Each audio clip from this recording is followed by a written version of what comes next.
आज भारतीय संसद में पूरी दुनिया के लिए शांति का संदेश गूंजा। प्राइम मिनिस्टर मोदी ने जंग रोकने को लेकर प्रयासों को तेज करने का आह्वान किया और उनकी अपील के कुछ देर बाद ही जंग फिलहाल 5 दिनों के लिए रोकने की पहल सामने आई। हालांकि इसके पीछे वजह कुछ और है, इसकी बात आगे करेंगे, लेकिन पहले ये रिपोर्ट देखिए।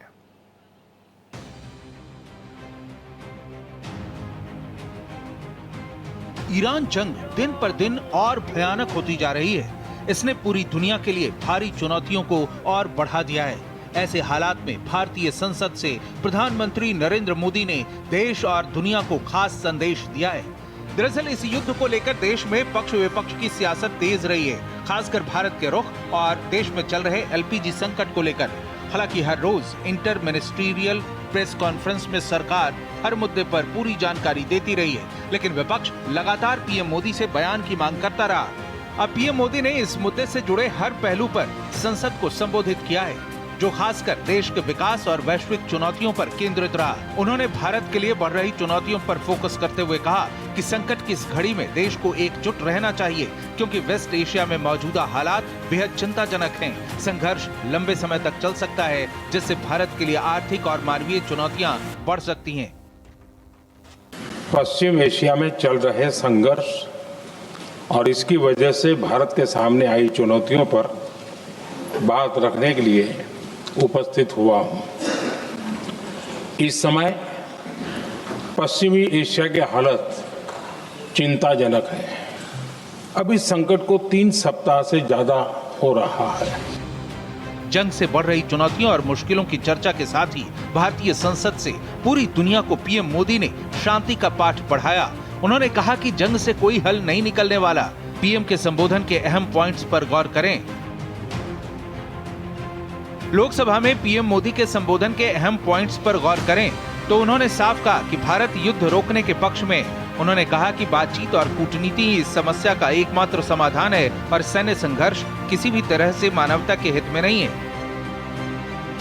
पीएम ने भरोसा दिलाया कि भारत के पास लगभग 53 लाख मीट्रिक टन का रणनीतिक पेट्रोलियम रिजर्व मौजूद है। उन्होंने बताया कि भारत अब 27 के बजाय 41 देशों से तेल आयात कर रहा है, ताकि किसी एक क्षेत्र पर निर्भरता कम हो सके। घरेलू एलपीजी सप्लाई सरकार की प्राथमिकता में है। खाड़ी देशों में रहने वाले लगभग 1 करोड़ भारतीयों की सुरक्षा को लेकर सरकार की सर्वोच्च प्राथमिकता बताया। पीएम ने जानकारी दी कि उन्होंने क्षेत्र के राष्ट्राध्यक्षों से 2 दौर की बातचीत की है और अब तक करीब 3,75,000 भारतीय नागरिकों को सुरक्षित स्वदेश लौटाया जा चुका है। उन्होंने स्वीकार किया कि ये युद्ध भारत के सामने आर्थिक, मानवीय और राष्ट्रीय सुरक्षा से जुड़ी अभूतपूर्व चुनौतियां खड़ी कर रहा है। इसके मद्देनजर तटीय, सीमा और साइबर सुरक्षा को हाई अलर्ट पर रखा गया है। पीएम ने कहा, होर्मुज के रास्ते में बाधा स्वीकार नहीं है, क्योंकि ये भारत के ऊर्जा आयात के 60% का प्रमुख मार्ग है।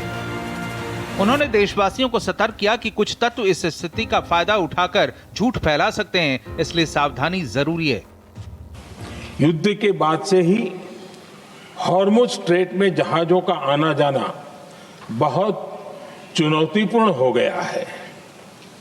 बावजूद इसके हमारी सरकार का ये प्रयास रहा है कि पेट्रोल, डीजल और गैस की सप्लाई बहुत ज्यादा प्रभावित न हो। देश के सामान्य परिवारों को परेशानी भी कम से कम हो, इस पर हमारा फोकस रहा है।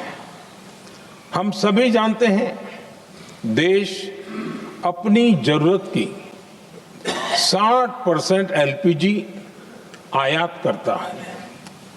इसकी सप्लाई में अनिश्चितता के कारण सरकार ने एलपीजी के डोमेस्टिक उपयोग को प्राथमिकता दी है। पीएम ने कहा कि इस वैश्विक संकट को लेकर पूरी दुनिया के सामने भारत की एकजुटता दिखनी चाहिए, लेकिन इस मुद्दे पर शुरू से आक्रामक रहे विपक्ष ने, खासकर कांग्रेस ने पीएम के संबोधन को पुराना और निराशाजनक बताते हुए खारिज कर दिया। जी, उन्होंने ये कहा और देश को अवगत किया है कि परिस्थितियां क्या हैं।